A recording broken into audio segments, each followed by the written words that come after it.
So what I love about Portland is we have great vision, and I have great vision for the future of Portland. I see a city where once again people want to come here and visit and spend their time, where conventions will come here, where we're all proud to live in one of the greenest cities in the country, one of the most progressive cities in the country, and one of the most caring cities in the country. But that is not today. And part of that is, implementing solutions that actually work. Think big, but have the pragmatic solutions. And so we're spending a lot of money here, one of the highest tax rates, marginal tax rates in the country. Where's the money going? How can we not help, a few thousand individuals in our streets, one of the most wealthy cities in the country? So you hear a lot about homelessness, you hear a lot about crime, and you hear a lot about how people are just fed up with City Hall. People trying to contact their city council people trying to ask for help in whatever that way, and then they get ignored. I was born in Kiev, and my family at that point in time, we were all living in Kiev, but it was the Soviet Union. And this was 1978, and my family had heard about life being better in America. And your audience probably realizes this, but this was before the internet, before television. There was a lot of propaganda about how bad America was. But people knew that life could be better here. And my family... Yeah, so our organization is a nonprofit. We're nonpartisan. So this is going to be a really interesting radio segment, I guess you can say. So what we do is first we register. We have three goals: registration, education, and activation.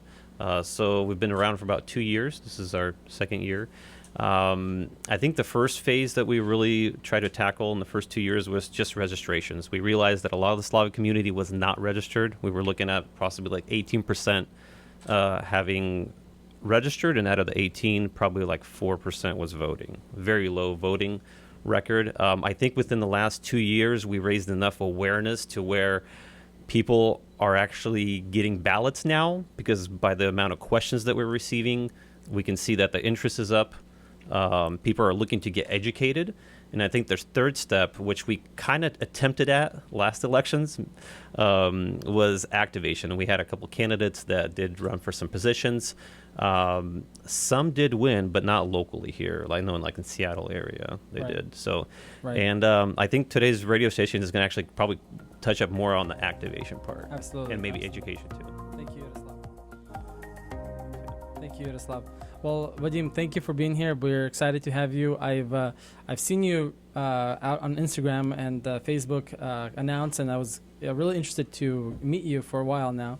So I'm excited that you finally were able to come into studio, and would love to pick your brain. First of all, how are you doing today? Очень хорошо, спасибо. No, thank you very much for inviting me. I appreciate being here, and I appreciate speaking with you. Thank you. The campaign is going very well. Excellent. And it's talking to individuals like yourself that's going to really propel us to victory. Awesome. Well, you have a Slavic name, or a name that would normally most people recognize as Slavic. Mm-hmm. Could you tell us a little bit about yourself, where you come from? And by the way, did you understand anything we said earlier? Да, я все понимаю, но просто лучше говорю по-английски. Excellent. Mm-hmm. Okay, отлично. So I guess, go ahead if you can just quickly tell about yourself, where you come from, and just a little bit about yourself. Ну, я родился в Киеве.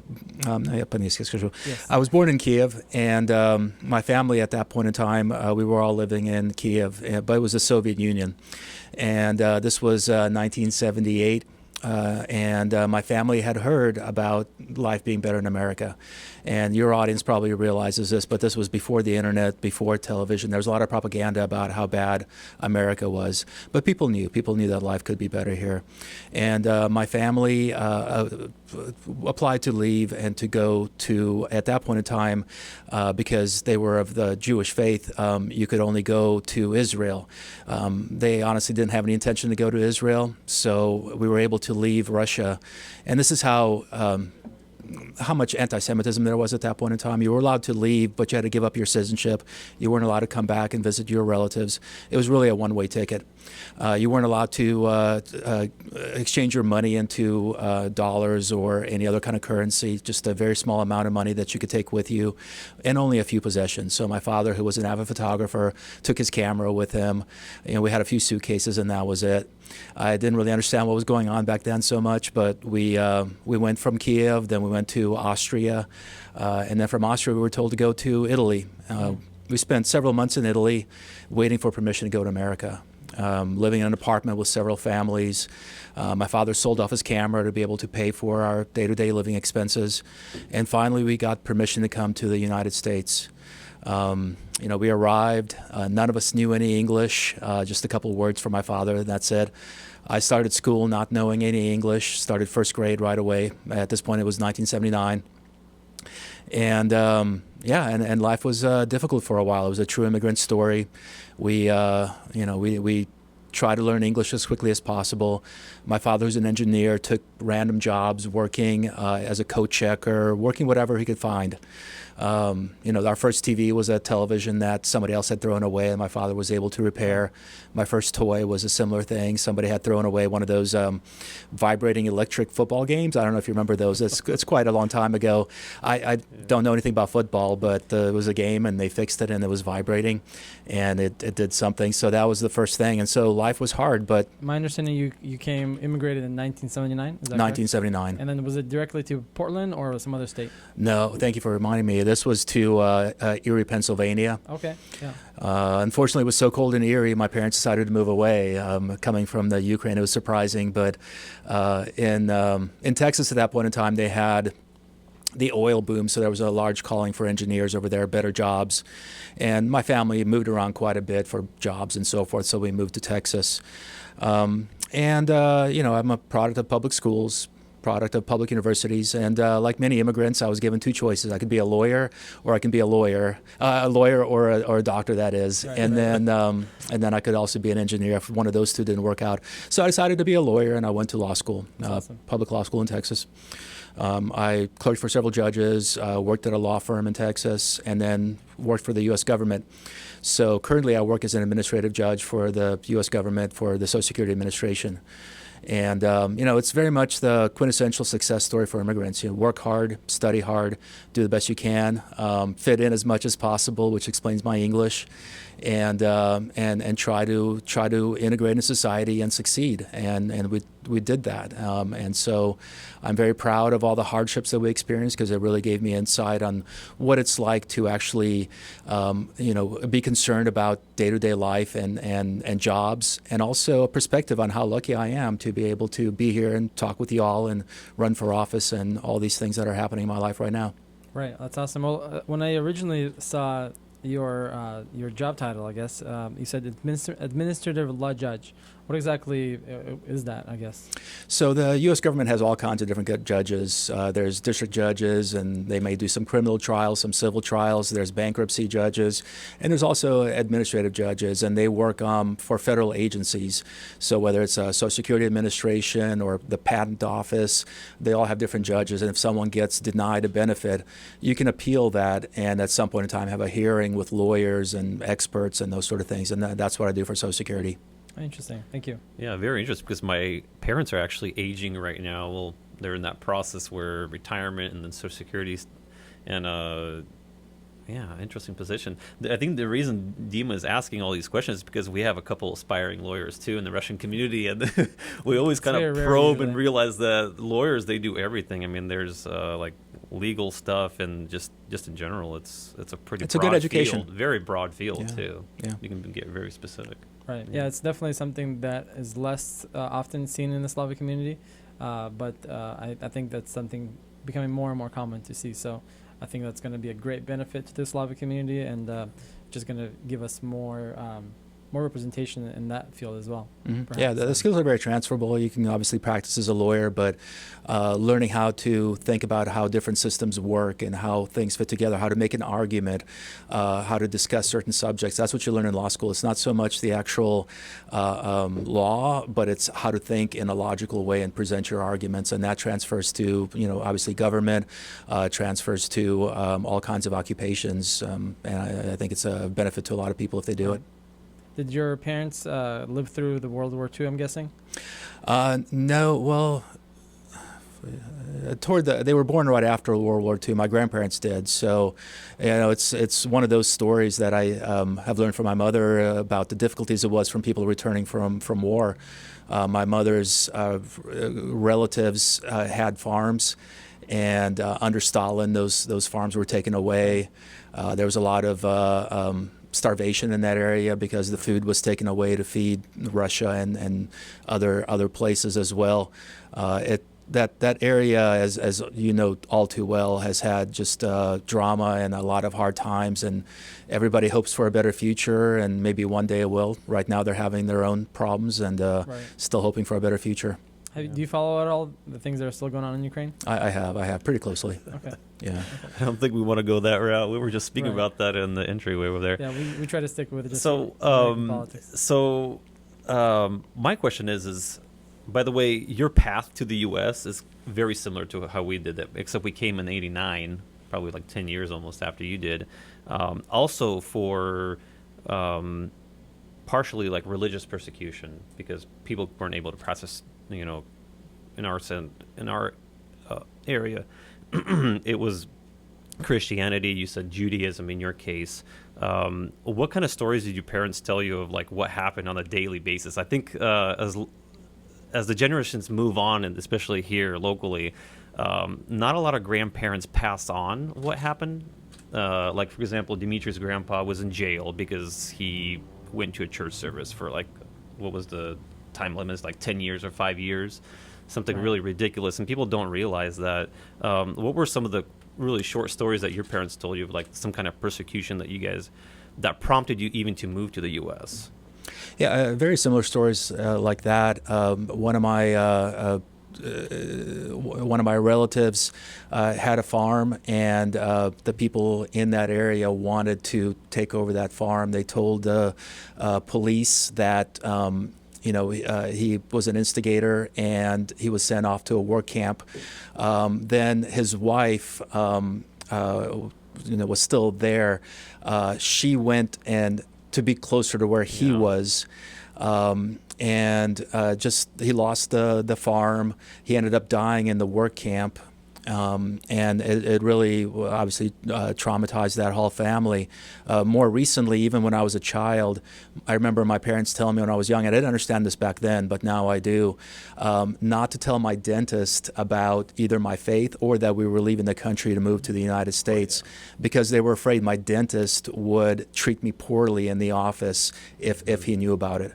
And right before we left, they sent the police to our apartment, and they went to all of our neighbors and told them that we were leaving, that we were traitors to the country, that they should not be friends with us or hang around with us or any of that kind of stuff just because we were leaving the country.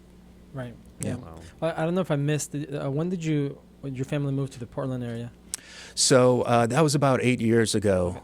8 years ago. My parents are still, well, my mother is going to be moving. My father passed away a few years ago, but my mother is going to be moving here probably this summer.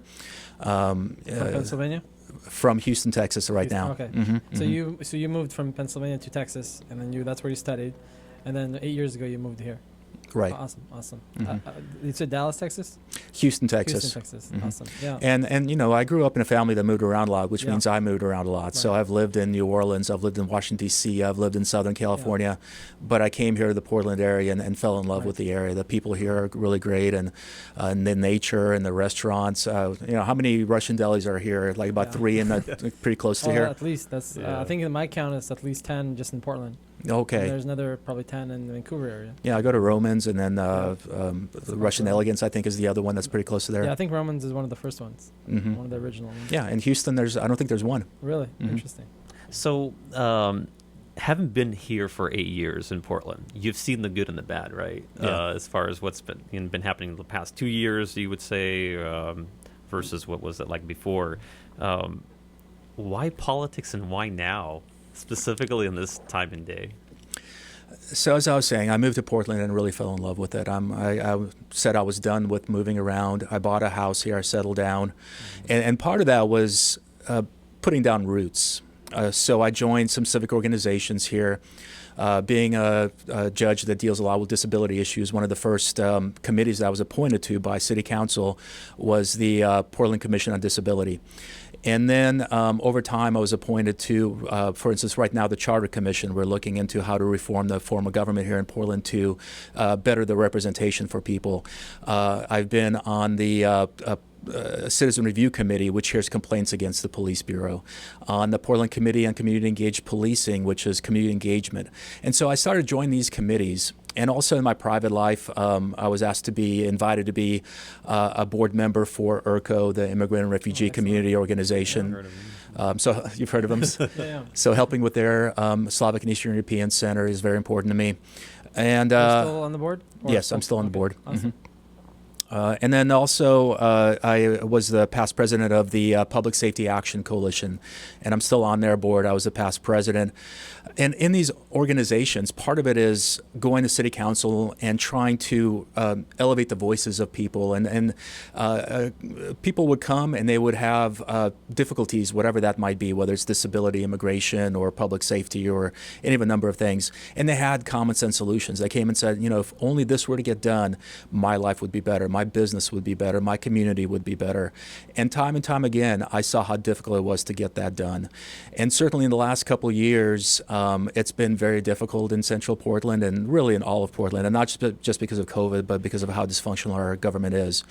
And it's talking to individuals. One person had lived in downtown Portland for her whole life. She was retired, probably about 70 years old, and she said she refused to walk her neighborhood at night because someone had chased her one night and she was scared to walk her dog for the first time in 30 years that she lived in Portland.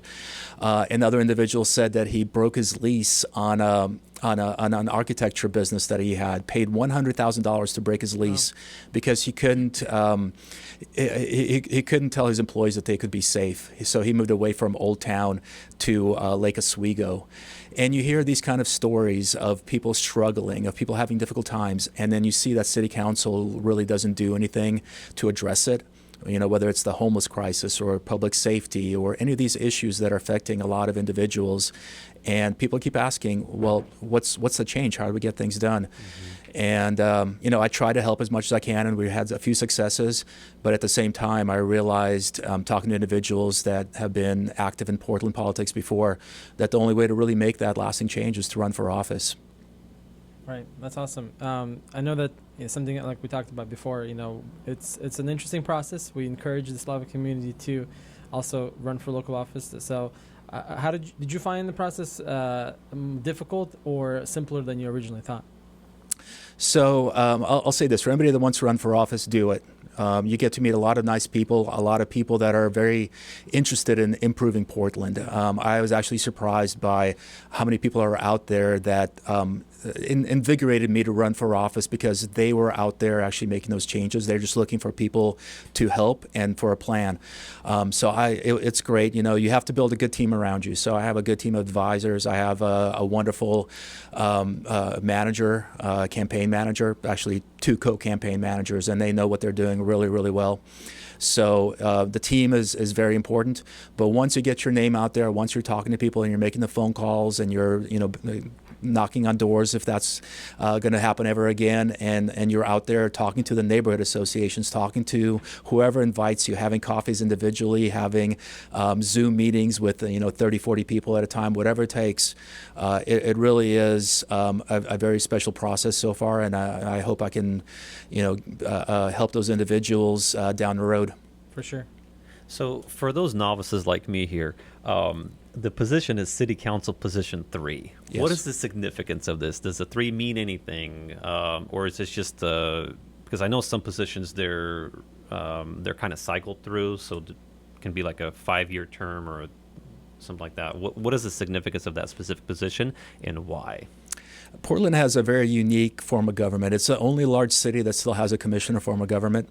So we have a mayor and we have 4 commissioners on city council. Mm-hmm. And what many people don't realize, and I hope they're starting to realize more and more, is that their authority is pretty much the same.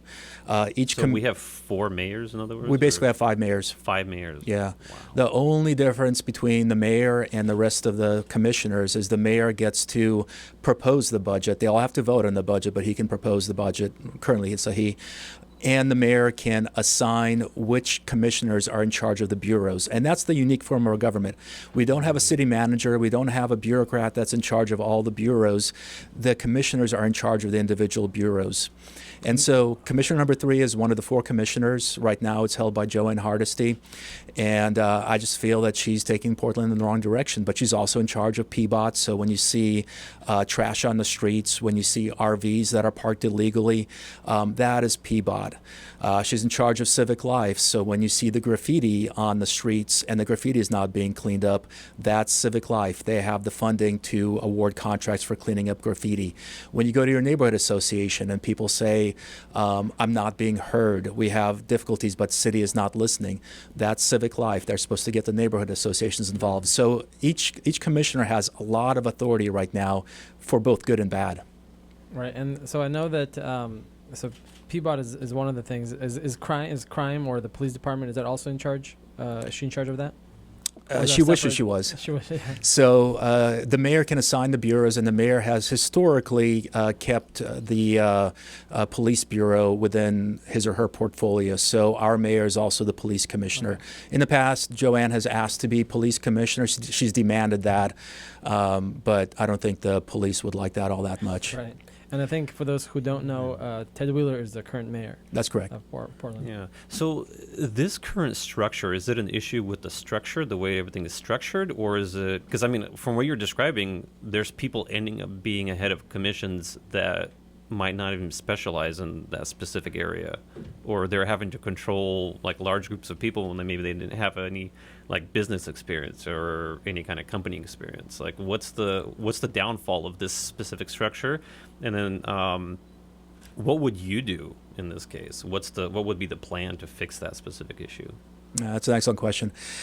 So that is the difficulty, is you have individuals that perhaps are not good managers, and they're basically the CEOs of organizations that have hundreds of millions of dollars that they're spending every year, like PBOT. So that's the problem. And I've been appointed about a year ago to the Charter Commission, and our goal, it's a commission that gets formed every 10 years, is to look into reforming our city government. One of the first things we did was we spoke with all the elected officials, with the mayor, with the commissioners, with the auditor as well, and we spoke with all the bureau heads, and we asked them, do you think it's working? And all of them except for one individual gave us these horror stories about how it's not working. So the police chief came and said, if I need a ladder, it's cheaper for me, it's easier for me to buy a ladder than to go to the fire bureau and request a ladder, because then I have to, ask everybody all the way up to City Hall, staff on the commissioners, they have to agree, then it has to go through another commission and go down. The park said if we want to, fix a sidewalk in a park, then we have to get 3 different bureaus involved, and those bureaus might be with different commissioners, and there's not that coordination. So you hear that siloing effect. And there's money is being misspent because there's similar services in different bureaus, but they're not working together. What about zoning? Wow. Zoning, and also permitting. Permitting is one of these things where you have to get different bureaus involved, and there's not an easy process for that. So the solution, according to a lot of people, and this is what we're working on right now, is to change our form of government to what pretty much every other major city in the United States has. There's no longer any large city that has our form of government. In the past, there used to be, but they've all figured out that it's not working, and it's not working for Portland. So changing it to maybe a city manager form of government where there's a person whose sole responsibility is to manage bureaus. That person is not elected but would be hired by city council. And it's an individual who, through schooling, through jobs, through past work, maybe being a city manager in smaller cities, learn how to do that well. And that person can be hired and fired. If they do a good job, then they continue working. If they don't do a good job, then you can fire them. Unlike politicians where, you have to vote them out of office every 4 years. And that's one of the difficulties we've been having over these last 2 years. I think COVID has put a lot of things into perspective. When things are going well in Portland, there's a lot of money coming in from taxes. There's a lot of tourism, business as well. You can kind of cover up all the difficulties of our political system. But when things start falling apart, when we had the peaceful protests that became the late night riots, when we had, certainly the lockdowns from COVID and the businesses suffering, when we had the police leaving and we didn't have enough police to actually patrol the areas and the crime started going up, and when the money, wasn't quite there as it was before, then all of a sudden it puts into perspective the authority that these people have. And the problem that we've been having is that these people were not working working together. It's very much a divided city council. They're all going in different directions. Maybe you can get two people on board at the same time. And with the homeless as well, I certainly should have mentioned that. People keep saying that there's a crisis. But if you look at city council, you would have never known that there was a crisis. They're acting so slowly to fix these things that, and that's because of the way our form of government is, but it's also who is in city council right now, which I'm hoping to change. So I recently participated in, I think it was the Coalition of Colors organization. They were doing the charter, I think it was classes or discussions how to either, just their ideas of what would be a good change. So my understanding this year, they're going to be changing, or they're going to be voting to possibly change that structure. Is that correct? Yes, and I spoke with communities, Coalition of Communities of Color. I think it was last week as well, with Mundy, their executive director, and Jenny Lee, their second in charge over there, and a few other people. They spoke with us about the meeting that you went to, where they got community input on the charter, and that's exactly right. In November, we will have for a vote recommendations as to what can change in order to improve. And if 15 members of this charter commission vote for something, it'll go directly to the ballot, and that's what we're hoping to do. So once we see the ballots with the governor candidates, we're also going to see the charter change, essentially, initiative on there. Is that correct? That's correct. Okay. That'll be interesting. Is there going to be multiple options, or there's going to be like two options? How is it going to look like? Yeah, that's a really good question as well. We are in the midst of ascertaining what that looks like. I think there should be more options so people can have a wider choice as to what they want their government to look like, because it's not just a change in the form of government having a city manager or what's called an executive mayor, where the mayor is more in charge of things than currently. Another option is how we represent people. So right now, everyone's elected at large. So when I run for office, I need to talk to people in West Portland and East Portland, North Portland, South, everybody. But there's a view that if we have districts where people get elected from within their districts, then the people can be more responsive to their constituents. So now maybe you'll elect somebody from Northeast Portland or Southeast Portland or Far East Portland and West, and that'll probably be on the ballot, having 4 or 5 districts in Portland, maybe 2 or 3 representatives from each district, a few more people on city council, so there's more representation and more variety of representation. And it's going to be interesting to see how that plays out. Also, it's going to be interesting to see what the voters will want to do with that. And so I think that it'd be good to have more selection rather than less. For sure. And I'm particularly was interested when we had those discussions with the Coalition of Colors. We were talking about, and tell me if this is going to be also on the ballot, there's a thing called ranked voting, or I'm sure there's another way to say that. Is that going to be also on the ballot, or is that a separate issue that's going to be brought up later? There's a lot of discussion about that, so they'll probably be on the ballot. Right now, it's whoever wins 50% of the vote plus one. Ranked choice voting or rank voting, you can actually rank all candidates 1 to 5, whomever you like. And if one person isn't in the top 4, then their votes go to the next person and the next person. So it's a different kind of voting. New York City recently had voting like that, and it's been tried and proven. People are also talking about another kind of voting called star voting, and that's not been tried anywhere in the United States, at least. But there's other options of electing individuals, and they all have their pros and cons.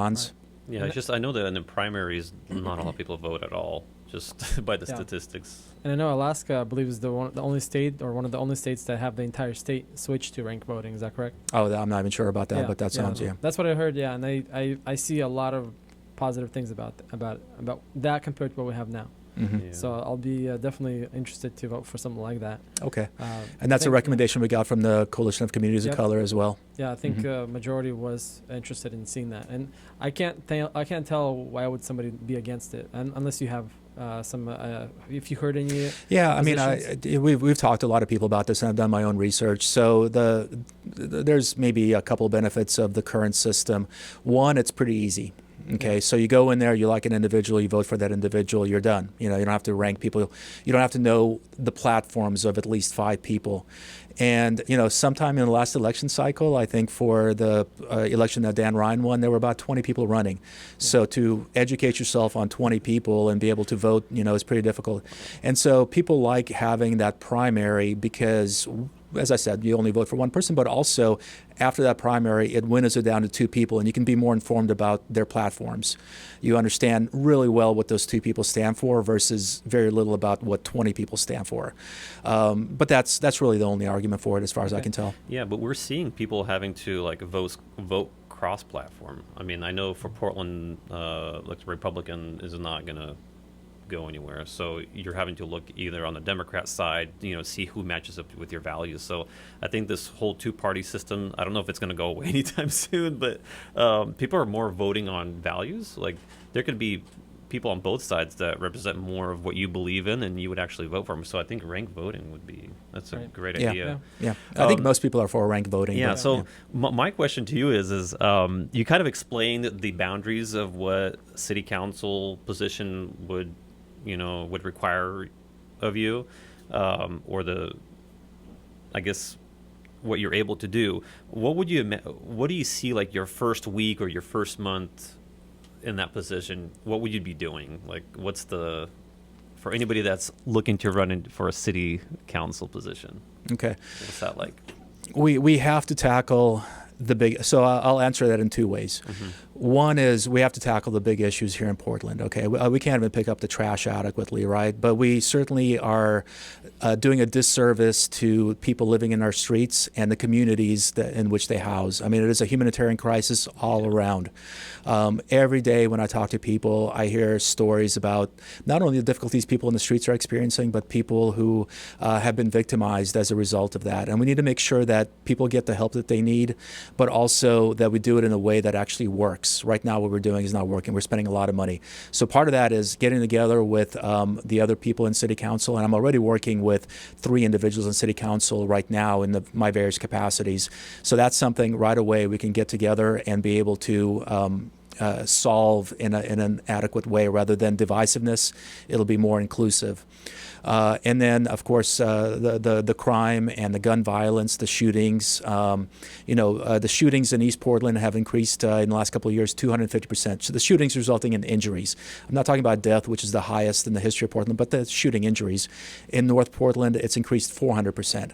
And in Central Portland, the West Side Central Portland, it's increased 800% in the last 2 years.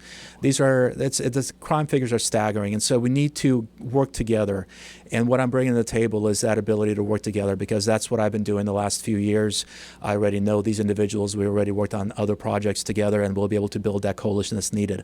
Now, on the back end, what I hear a lot from people is that they feel unheard by City Council. They feel that City Council is making decisions without involving community members, without involving stakeholders, people who have good ideas, people who have sometimes been working in Portland for a long time and built the city as it is right now. And yet they're being ignored because of pure politics. And so I intend to, once again, all the work that I've been doing in building coalitions, whether it's to the immigrant communities or the disability communities or the developer communities. I mean, I'm not going to exclude people, but we have to put people together that know what they're doing, that have been involved in these areas, that have expertise, and get the input from them about how the city should be run. Too often we see people governing by ideology. They come into the city government and they're like, I know better than everybody else what Portland needs. That's certainly not the case. You have to listen to people. And so from day one, I'll be building those coalitions. I'll be reaching out to people whom I've worked with right now to some extent, but also other people, some of whom might not be supporting me right now. And that's fine, because we need all views at the table. And having roundtable discussions, individuals that I can go to week in and week out and ask for their help in actually making Portland the city that we all want it to be. So with your position, you mentioned PBOT is one of the bureaus, I guess, you'll be overseeing, right? So is that correct? Well, the mayor would still assign the bureaus, but that's a possibility.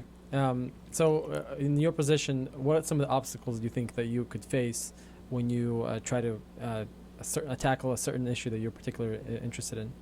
Well, one of the obstacles is sort of entrenchment of certain ideas that may be incompatible with what the city needs to get ahead. And so, for instance, you may have heard that. I'll use an example of Old Town. There's a post office that closed down. There were some developers from, I believe it was Denver, maybe that bought that. It might have been Seattle. But anyways, who were going to revitalize that area and create this area where there was going to be housing, but also low-cost housing, a few hundred units of low-cost housing for people that are indigent, can't afford to live in those housing, including the homeless community. They were going to put shops in there so that businesses can come in and they can hire employees and pay them a good wage. And this was going to be built by unionized labor, so good paying jobs to build this area. It was going to be a very expensive project, but it was going to have big results for Portland. But because of the difficulties in the way that Prosper Portland and some of the organizations that I had to interface with, they weren't able to come to terms as to what would allow them to make enough profit to make it worthwhile. And so now they pulled out completely. And if you go to Old Town is suffering right now. There's a lot of businesses leaving. There's a lot of people that are living there that feel exhausted. There's a lot of homeless people there looking for a place to live, which, once again, they're not going to have the ones that were going to be built there in Old Town. And it's all because the agencies that are in charge of working and building and working with the developers in order to build it were not able to communicate well. And so you have to break down those barriers and that idea that we know better than everybody else. It has to be all inclusive. Yes, we need the people that are active in the housing community. We need to have people that are there to preserve and make sure Portland is green. We need to make sure that it's equitable, but we also need to make sure that we can get things done. And right now we're just not getting things done. Right. For sure. So my question is, we talked earlier about how we're pretty much the last city using this structure for the form of government, or is it possible to apply and look at a different city? Like, for example, you came from Texas, from Houston.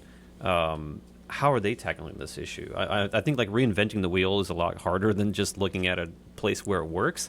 I've been to Texas before, and of course it was pre-pandemic.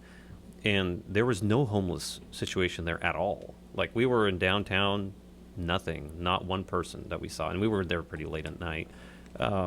So, can we use a template from a different city and apply it to Portland, or is it area specific? Oh, definitely. I believe in pragmatic solutions, whether it's being a lawyer or being an immigrant. I know how difficult life can be, and that sometimes you need to, in order to succeed at something, you have to be practical about the way you do it. And the difficulty we have here is we're not practical in the way we achieve things. So what I love about Portland is we have great vision, and I have great vision for the future of Portland. I see a city where, once again, people want to come here and visit and spend their time, where conventions will come here, where we're all proud to live in one of the greenest cities in the country, one of the most progressive cities in the country, and one of the most caring cities in the country. But that is not today. And part of that is, implementing solutions that actually work. Think big, but have the pragmatic solutions. And so there are cities that are successful. Miami was successful in addressing their homelessness. Houston has been successful. San Diego has been successful. Denver, Salt Lake City. There's been a lot of cities that, even though they have very high expenses and high housing costs, high rental costs, they've been able to address the homelessness there. And we should follow those metrics. Right now, we're doing a lot of what has failed in San Francisco. We're doing a lot of what has failed in Seattle. We're kind of copying those things that are not working, and then we're putting even more money into those things that are not working. And so let's shift it. Let's look at where this has been successful and follow that model. Yes, we need to have housing for everybody, but in the meantime, we need to find places for people to sleep. We can't let people sleep on every street corner. That's no good for those individuals. Last year, 126 people died in the street. Half of them died of drug overdoses. I believe 21 people died because they got hit by cars. All that, the highest in the history of Portland. And it's not a service to let them live in the streets. At the same time, it's not good for the neighborhoods. They deal with some of the ramifications of having homeless people in their streets as well. Let's all solve the problem in the way that other cities have solved the problem. Yeah. The crime and the I've looked into the numbers, and I think we're looking at about 51 people died last year, or in 2020, and last year alone was double. of the homicides. The homicides. 92 people were killed last year. Yeah. So it's not looking good this year as well. So it's something definitely troubling to look at. I want to take a quick moment and do a quick sponsor shout out. We here thanks to some of our sponsors that we have in Slavic Vote. So some of those sponsors that I want to do a quick shout out is American Best Realty. The other one is Solution 8020, Pilmeni, Ciberoni, and Third House Media, one of our newer sponsors.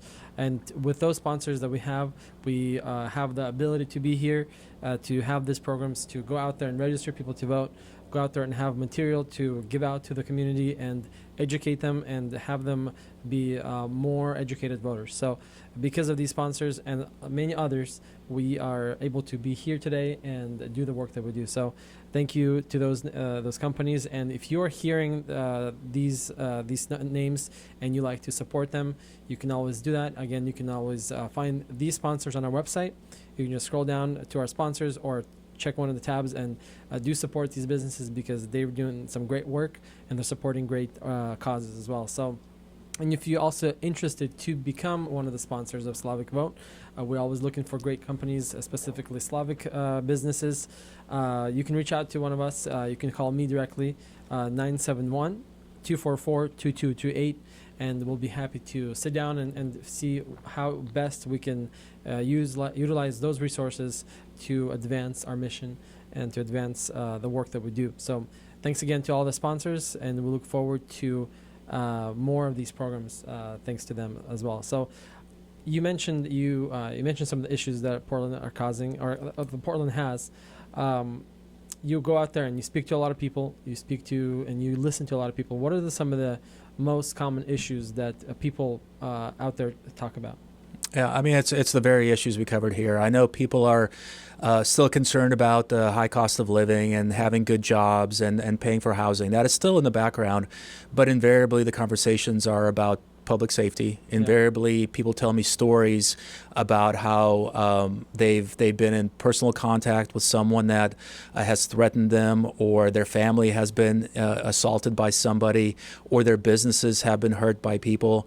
It's something that is very commonplace, and certainly people are upset about how Portland is and the general county is dealing with the homeless situation.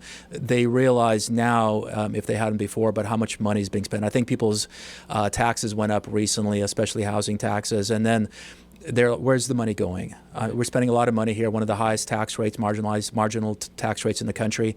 Where's the money going? How can we not help, a few thousand individuals in our streets, one of the most wealthy cities in the country?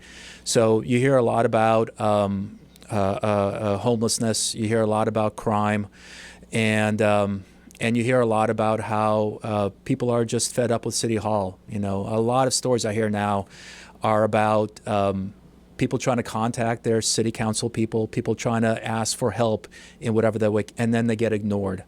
And I hear that from individuals. I hear that from neighborhood associations. I'll give you an example. In downtown, there's going to be a new Safe Rest Village. And also in Multnomah, in Southwest Portland, I should say, there's going to be another Safe Rest Villages. I was in a call recently with neighborhood associations, with people that were on both neighborhood associations, and they said, we want to help. We have individuals that are working already with the homeless. We know who's out there. We go every week and provide water, provide socks, provide clothing, try to get them some housing if we can. How can we help? And they were ignored. And then they were told, no, you can't help, because if we let you help in this process, we have to let every neighborhood association help in that process. Now, think about how blind of a view that is. You have people that are volunteering their own time, people that already know who's in their neighborhoods, and our city is saying, no, we know better than you do. And furthermore, if we let you do this, if we let you participate in this process, then we have to open the door to everybody participating in the process. We should open the door to everybody. Right. Yeah.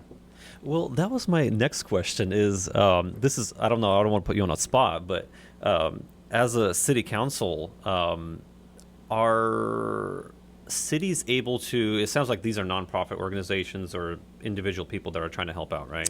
This was neighborhood associations, yeah. Do you know the position of just the state in general to like nonprofits that are trying to do something? Because we work with organizations like Flashlight, for example, in Vancouver, Washington. They've been doing really amazing stuff as far as community goes, outreach to teens. They do cleanups, the graffiti, the garbage pickup.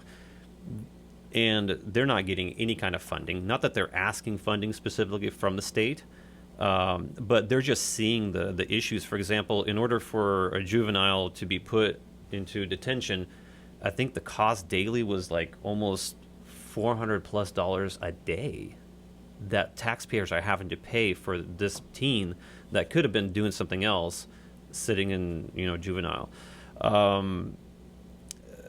Like, is this something that you see? I know we can't solve the homeless issue overnight. I drive from on the Glen Jackson Bridge, the 205 coming to Portland, and I see this constant battle. You would see an article saying, we just cleaned up Marine Drive, and there'd be this article that's written about it. It's all beautiful. Next week, same thing again. It's all, old motorhomes, dilapidated motorhomes, and we see that money is not solving the issue, especially with homelessness. So it's got to be, like you just stated, which is kind of amazing. I'm hearing this, I'm like, what in the world? Like, if you don't accept help from people that are willing to give it to you for free, then I don't know. I mean, like, what else do you do? It's a structure issue then. There's some kind of a... No, I mean, it is a structure issue. It's the fact that every bureau is led by a commissioner that has a philosophy about how these problems should be tackled. So that's a structural issue. It's a personal issue because some commissioners are obviously not able to deal with the immensity of the difficulties that we're currently seeing. You can have, for instance, one of the first people that introduced me to city government was Commissioner Fish, and he was a brilliant individual, dedicated his life to public service, and he passed away a couple of years ago. But there you have an individual that was able to do things well and got things done. And if we had more of those, we wouldn't be in a situation right now. But at the same time, we shouldn't be in a system where it's so dependent on individuals making the right choices, or that would suffer when individuals make the wrong choices. And so you're right. There's organizations that are doing a lot of good out there, but unless you know the right people, and I'll admit this right now, unless you know the right people, you won't get the money. You can do a lot of good, but you're not going to get funded. I'll give you an example. So there's an unused jail called Wapato. I don't know whether you've heard about this, but it was a big structure. And homelessness, this was a few years ago, so homelessness was certainly growing, not to the same level it is right now. And Jordan Schnitzer, one of the benefactors of Portland, offered to buy that building. It doesn't even look like a jail. From the outside, it looks like just a normal Amazon warehouse or something. But he offered to buy that building and turn it into a homeless shelter for $6 million. Okay. And people refused. No one tried to help him from the city. No one tried to help him from the county. In fact, I said, no, we won't let you buy the building. So instead of letting him buy the building for $6 million and use his own money to create a homeless shelter where people can sleep at night instead of sleeping outdoors, they auctioned off the building. And somebody paid $5 million for that building. So $1 million less than the county would have gotten initially. That person that paid $5 million sold the same building to Jordan Schnitzer for $5 million. So he still got that same building for $1 million less than he was willing to offer, us taxpayers for that building. Then they created the Bybee Lake Center. So they remodeled that building, and they gave it to a nonprofit called Helping Hands with Alan Evans. He's run shelters all along the coast of Portland, all along the coast of Oregon, and been very successful. So he took that place over. And at first they built, I think, 130 beds. Now they're up to about 300 beds. I went there recently. There's kids playing basketball in the courtyard. They have a garden there now. People that were homeless were sitting there together, breaking bread, talking, laughing, eating. People there are working in the area, so they actually do go to the Amazon warehouse and help out. And apparently they're really good workers because they're there, they're willing to work, and they have stability in their lives for first time in a long time. 80% success rate in helping people transition from drug addiction and homelessness to jobs and housing. 80% success rate. And according to him, $24 a night is what that costs. Wow. But not funded by the city, not funded by the county. Right now, he put in an offer to actually run the shelter that's the Safe Rest Village that is being built out in Southwest Portland. And I hope he gets it. I hope he gets it, because that is a success story. And we should be funding the success stories and not doing whatever we're doing right now. Absolutely. Well, unfortunately, are out of time. Those were some great conversations. I appreciate it. I do want to leave on perhaps a positive note. I know we talked about a lot of negative things about Portland. What are some of the good things about Portland? I know we discussed a lot of negatives, but there's definitely always good things to see in Portland and the surrounding cities. What would you say those are? Yeah, this is the most compassionate city I've ever lived in. The people here care so much about the city. They care so much about each other. They care a lot about the most indigent people and the most marginalized communities here. I've lived all over the United States. I've never lived in an area where people cared about themselves, about their communities, about their city as much. Everywhere I see people rolling up their sleeves and helping out, whether it's solve cleanups and picking up trash or graffiti removals, they're all willing to help. And then just that spirit of like our artistic creativity and entrepreneurship. You know, it's hard to find a McDonald's in Portland, but you can find so many unique and interesting restaurants, so many small businesses that are being creative, individuals that are using unique avenues to succeed, music, arts, all that stuff is why a lot of people really love the city. Within a very small area, you can go have a drink at a good bar, have a good meal, go to live music, maybe see a show downtown. We just need to reinvigorate that and make it better than ever. We need to encourage people to come to Central Portland, to go downtown and have a beer, have a meal, go to a show, and then tell your friends about it. And let's bring people back for the things that makes the city so special. Yeah, absolutely. Yeah, a lot of the Slavic community is leaving Portland, leaving the Northwest for a lot of these issues that we discussed today. And I really hope we see a change, because maybe they will stick around and make the state better. Yeah, we'll definitely see that change. I hope everyone who listens to this goes to www.votevadim.com and looks at the changes I'm proposing. But I think it's very possible come January of 2023, you'll see some changes here. Right, and for the better. So you mentioned your website. Is there any other way anybody who's listening that might be interested to maybe learn more about you? Is there any other places they can find you? Mm-hmm. Yeah, Instagram account and Facebook as well. So Google Team Vadim, Vote Vadim. It'll come up. If you sign up on the website, we'll send you updates about what's going on. We're doing some very innovative and creative things in the next few months. Right now, we've spent a lot of time kind of, spreading the word, getting donations, getting contributions, which if anybody wants to contribute, please feel free. But yes. Also, we're building up toward bringing back a lot of fun to what's happening right now. I think, as you mentioned, we've talked a lot about the difficulties that are being faced by Portland, but there's so many people out there that are doing their best to make Portland a great place to live, and you'll see that in my campaign. I'm working with those people. I'm going to be spotlighting those people. Pilmeni is a great place, so I'm glad you mentioned that. I've had them before. I think they're at the farmers market, but it's there's so many people. We just need to help them out a little bit during these hard times. Yeah, absolutely. And obviously, we have listeners all across Oregon and Washington. And you might not be living in Portland, and so you might think this is not relevant to you. But we ourselves, we lived here, and we thought this is not going to come to Portland. So if you live in another city and you are not voting and you're not getting active, these things will happen to your cities as well, unfortunately, if the communities are not active and bring the change. So if you, again, it's really important to vote. And we talked about earlier of the election that's coming up, or that's already pretty much almost over in Washington. Specifically, I think it's across the state of Washington. So again, if you are needing assistance, who to vote for and what to vote for, just in general explanation of what those ballots are about, you can easily reach out to our website, to our Instagram, and find more information specifically with the SV Action, the greater organization that's partnered with Slavic Vote, to give you more resources, to give you more understanding who to vote for, and it's just another boundary removed, so the community can be a lot easier to vote for. So anyway, thank you so much for tuning in. I just wanted to, any other last things you wanted to mention? And I'm guessing if somebody wants to meet you or have a meet and greet, do you ever have any of those? I do. So you can email info@votevadim.com, and my campaign staff will set up a time to meet, whether individually or with groups of people. Time permitting, definitely groups of people, but also individually over coffee. I do that.